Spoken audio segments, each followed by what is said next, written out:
Impérios completos foram varridos da existência em poucas semanas.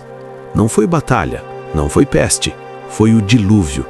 E no final, somente 8 almas sobreviveram para testemunhar o fim de um planeta que simplesmente parou de existir.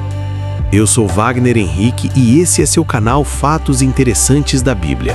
Se você gosta de história bíblica, já ativa o sininho e vamos juntos entender este mistério. Nos dias de Noé, despertar pela manhã era radicalmente diferente do que você imagina. As avenidas das metrópoles estavam repletas com o som de martelos golpeando metal incandescente. Tubal-Caim, junto com seus discípulos, iniciavam o trabalho antes do amanhecer, fabricando instrumentos de bronze e ferro. O aroma de carvão em chamas e metal fundido dominava os distritos dos ferreiros. Na outra extremidade da cidade, Jubal preparava suas harpas e flautas para espetáculos noturnos. A arte musical já era uma carreira consolidada e valorizada. Existiam teatros erguidos, celebrações culturais planejadas e uma dinâmica artística vibrante que competia com metrópoles modernas. Caim tinha erguido o primeiro centro urbano documentado e batizado como Enoque para honrar seu filho. Porém, isso foi apenas o início dessa jornada. Décadas adiante, esses centros urbanos se expandiram drasticamente e se multiplicaram pela terra inteira. Praças comerciais transbordavam com negociantes oferecendo gado, cereais e criações artesanais refinadas. Jabal administrava vastas manadas e supervisionava caminhos mercantis que ligavam territórios distintos. Os clãs possuíam ofícios estabelecidos que eram transmitidos de geração em geração. Não se tratava de uma comunidade rudimentar de nômades caçadores vivendo em grutas. Era uma cultura com divisão de tarefas, economia estruturada e inclusive diversão elaborada. Porém, existia algo profundamente inquietante nessa comunidade próspera e desenvolvida. Sob toda essa evolução tecnológica, a brutalidade era permanente e disseminada. As escrituras documentam que o planeta estava corrompido perante os olhos de Deus e saturado de violência incontrolável. Não era agressão esporádica ou delitos pontuais, era um estilo de existência aceito universalmente. Os habitantes despertavam diariamente sem suspeitar que experimentavam os últimos tempos da civilização humana inaugural.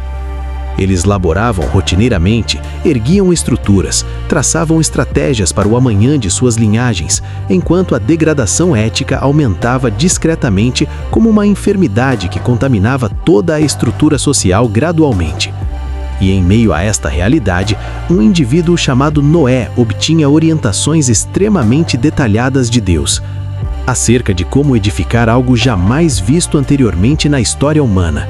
Uma embarcação colossal para resistir a uma tempestade que persistiria por 40 dias sem cessar. Mas quem eram precisamente essas criaturas que dominavam essa civilização pré-diluviana próspera? Você já refletiu sobre o motivo da Bíblia empregar o termo gigantes para caracterizar certas pessoas? Não é um vocábulo que surge acidentalmente na narrativa sagrada.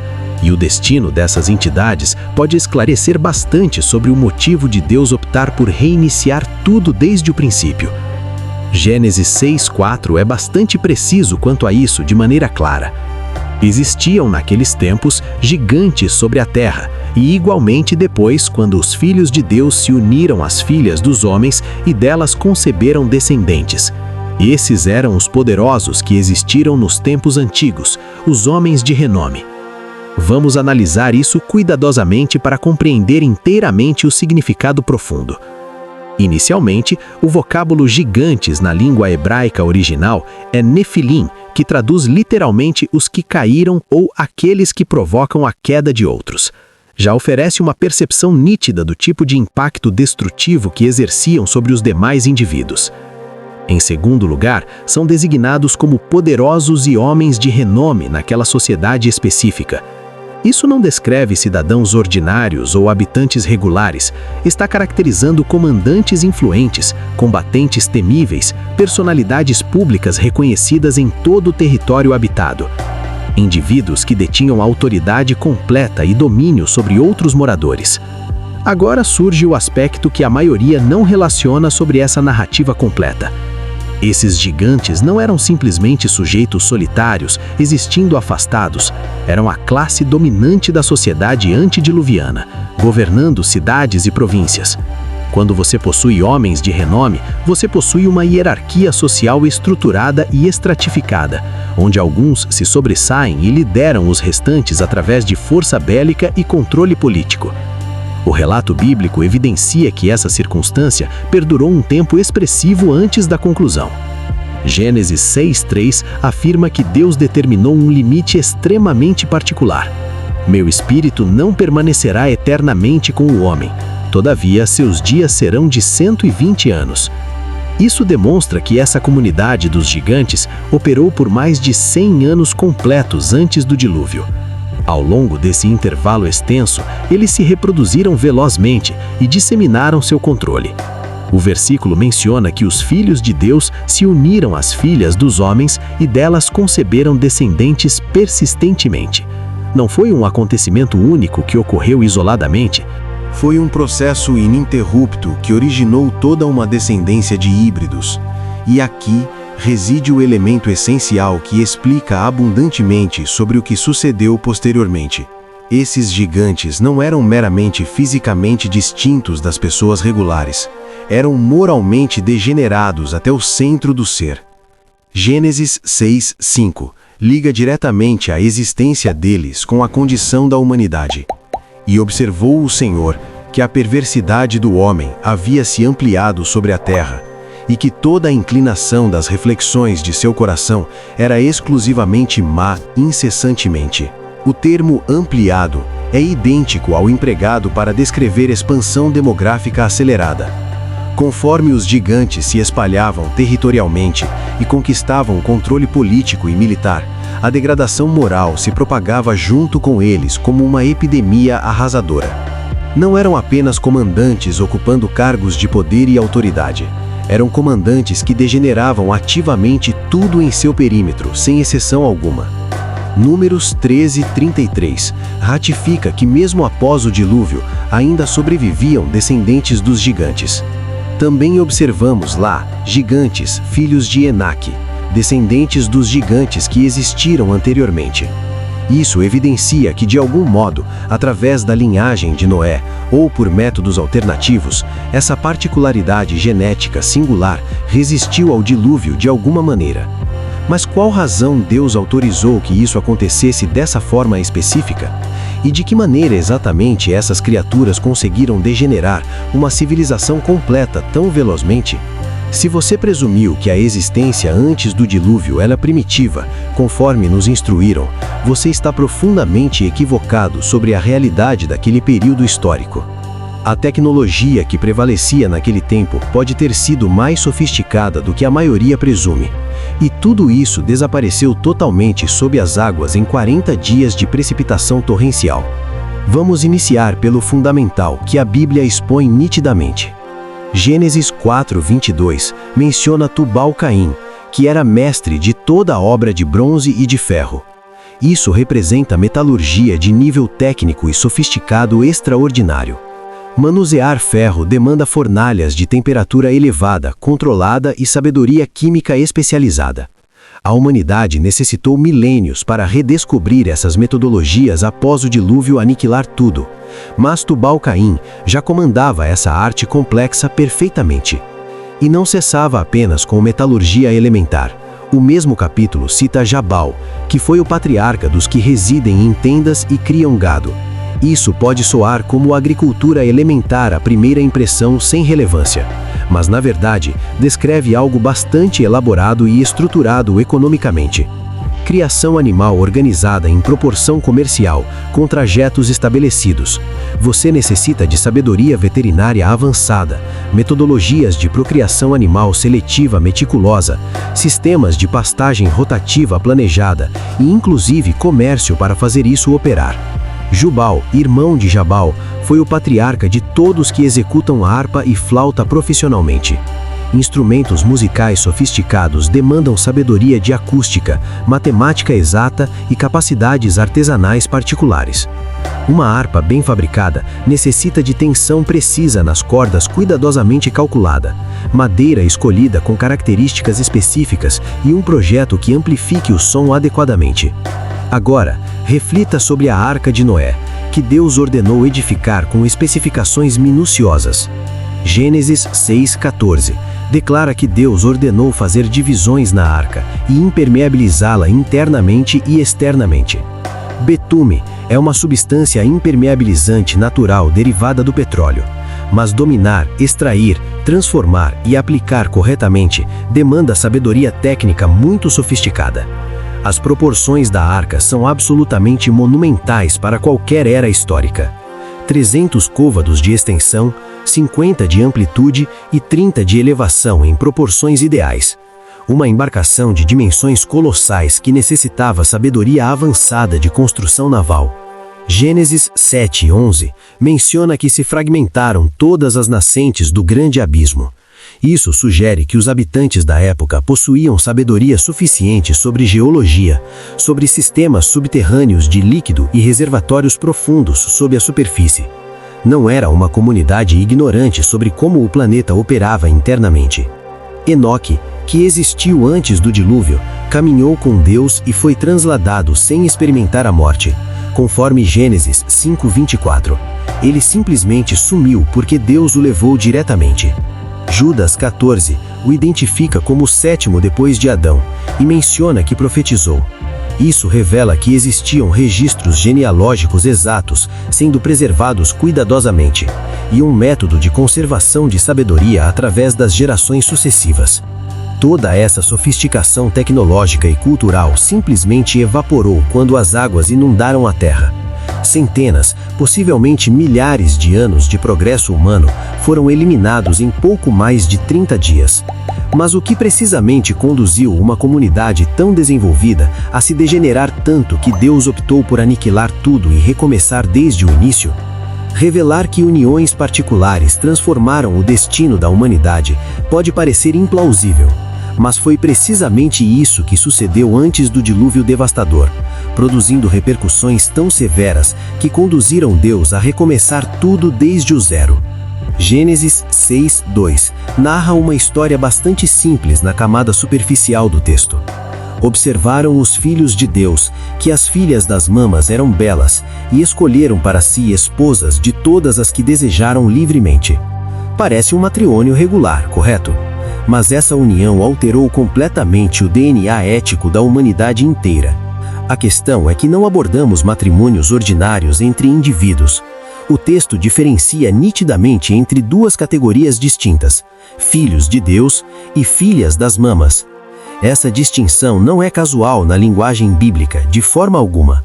Essa diferenciação sempre sinaliza algo extremamente significativo e importante. Alguns teólogos da Bíblia consideram que os filhos de Deus eram os descendentes de Sete, filho de Adão, que preservavam uma conexão próxima com Deus. Já as filhas das mamas pertenceriam à linhagem corrompida de Caim, que se distanciou de Deus após assassinar Abel, seu irmão. Outros interpretam que eram entidades angelicais que adotaram forma humana física. O que compreendemos com certeza é que essa combinação foi o gatilho para a degradação planetária. Gênesis 6:3 demonstra que Deus ficou profundamente insatisfeito com a circunstância. Então declarou o Senhor: meu espírito não lutará eternamente com o homem, pois ele também é carne, porém seus dias serão de 120 anos precisos. Aqui está o elemento impressionante que diversos não percebem. Deus determinou um limite específico de 120 anos. Isso demonstra que ele não aniquilou tudo instantaneamente sem alerta. Ele concedeu tempo generoso para que os indivíduos se arrependessem genuinamente. Mais de 100 anos de chance para transformação. Ao longo desse intervalo extenso, ocorreu algo que transformou completamente a comunidade. Gênesis 6:4 esclarece com elementos importantes. Existiam naqueles tempos gigantes sobre a terra, e igualmente depois. quando os filhos de Deus se uniram às filhas dos homens, e delas conceberam descendentes. Esses eram os poderosos que existiram nos tempos remotos, os homens de fama reconhecidos. Os descendentes dessas uniões proibidas não eram indivíduos ordinários de forma alguma, tornaram-se a elite governante da época. Se você confia que Deus ainda monitora os relacionamentos humanos atualmente e se preocupa com as decisões que realizamos sobre matrimônio e família, comente neste momento. Deus observa cada detalhe. Mas de que maneira precisamente essa degradação se propagou tão velozmente que contaminou uma civilização completa em poucas gerações sucessivas? Você já ponderou como seria existir numa era em que Deus está prestes a aniquilar o planeta? E somente uma pessoa obtém um alerta direto? As últimas décadas antes do dilúvio devem ter sido bastante peculiares, para quem prestava atenção nos indícios ao redor. Noé não despertou um dia e simplesmente optou por edificar uma arca colossal. Gênesis 6, 9 nos informa que Noé era homem justo e íntegro em suas gerações. Noé caminhava com Deus em comunhão permanente. Isso demonstra que ele mantinha uma conexão próxima com Deus, numa era em que isso era extremamente incomum entre os indivíduos. Enquanto isso, o restante da humanidade experimentava uma existência completamente rotineira. Jesus mesmo equiparou os dias de Noé com o futuro vindouro, porquanto da mesma forma como nos dias anteriores ao dilúvio, consumiam, bebiam, casavam e celebravam matrimônios, até o momento em que Noé adentrou na arca. Reflita sobre a ironia dessa circunstância toda. Milhões de indivíduos despertando diariamente, laborando, realizando transações, traçando o amanhã, enquanto um homem entre eles construía uma embarcação gigantesca, pois Deus havia declarado que precipitaria por 40 dias ininterruptos. A edificação da arca não deve ter sido imperceptível.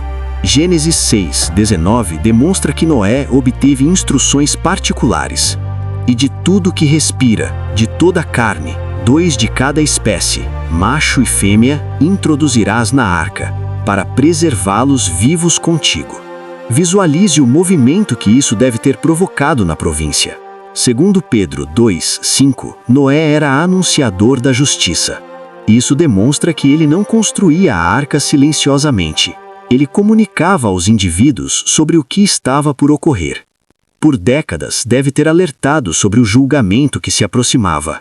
Porém, aqui está o que mais surpreende. Ninguém considerou seriamente os alertas persistentes. Jesus afirmou que os indivíduos prosseguiram com suas existências rotineiras, até o momento em que Noé adentrou na arca, e não perceberam, até que surgiu o dilúvio e os arrebatou completamente.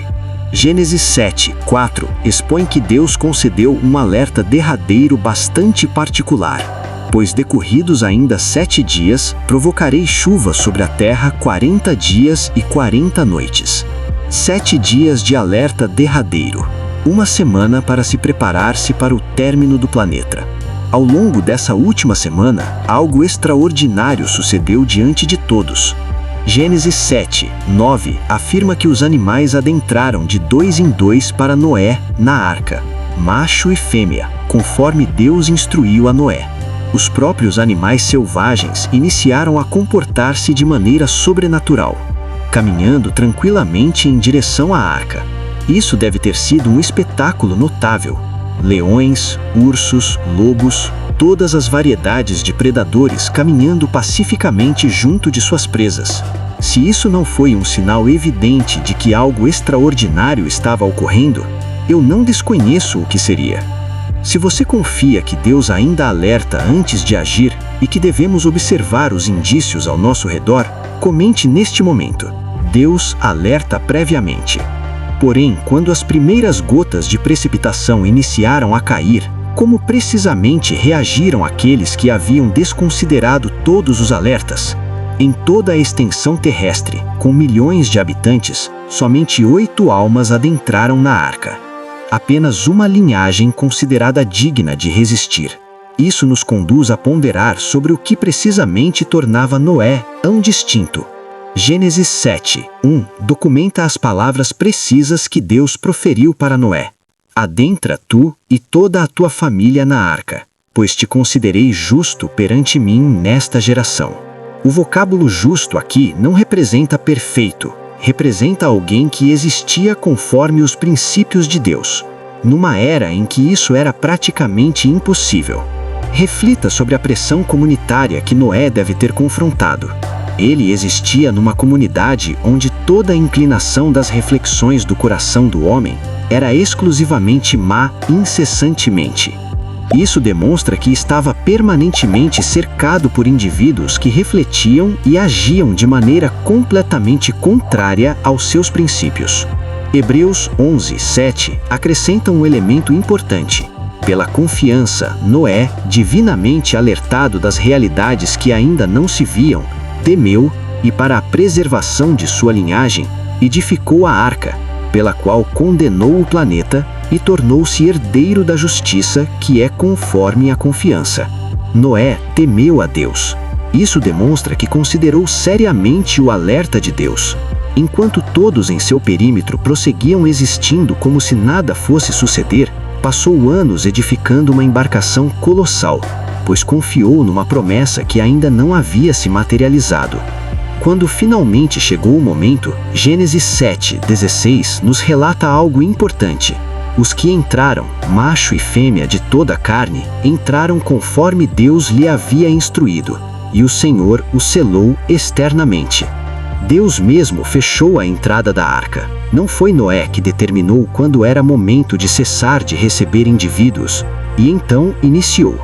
Gênesis 7:11 caracteriza o que sucedeu. No ano 600 da existência de Noé, no segundo mês, aos 17 dias do mês, naquele mesmo momento se fragmentaram todas as nascentes do grande abismo, e as comportas dos céus se descerraram. Não foi meramente precipitação. As nascentes do grande abismo se fragmentaram. Demonstra que o líquido também surgia de sob a terra. Era como se o planeta completo estivesse sendo reconstruído. Por 40 dias e 40 noites, o líquido prosseguiu ascendendo até inundar completamente os montes mais elevados. Gênesis 7:23 sintetiza o resultado. Dessa forma, foi aniquilado todo ser respirante que existia sobre a superfície terrestre, desde o homem até o animal, até o réptil e ave dos céus. E foram exterminados da terra, e permaneceu somente Noé e os que com ele estavam na arca. Ao longo de meses, a linhagem de Noé flutuou sobre os líquidos que inundavam tudo que conheciam, suas casas, suas metrópoles, seus vizinhos. Toda a cultura que haviam abandonado para trás estava agora centenas de metros sob o líquido. Quando finalmente os líquidos desceram e saíram da arca, Gênesis 8:20 relata que edificou Noé um altar ao Senhor. A primeira ação que realizou no planeta renovado foi adorar a Deus. Após tudo que havia experimentado, após ser o único sobrevivente de uma cultura completa, ainda reconhecia que sua preservação originou de Deus. E assim terminou o primeiro planeta. E assim iniciou o segundo, com uma linhagem que havia aprendido que obedecer a Deus, mesmo que pareça implausível, pode estabelecer a diferença entre a existência e a morte. Se você deseja desvendar mais enigmas interessantes sobre as primeiras culturas mencionadas na Bíblia, clique no vídeo aqui na tela para visualizar nosso próximo vídeo e como ela transformou eternamente a trajetória da humanidade.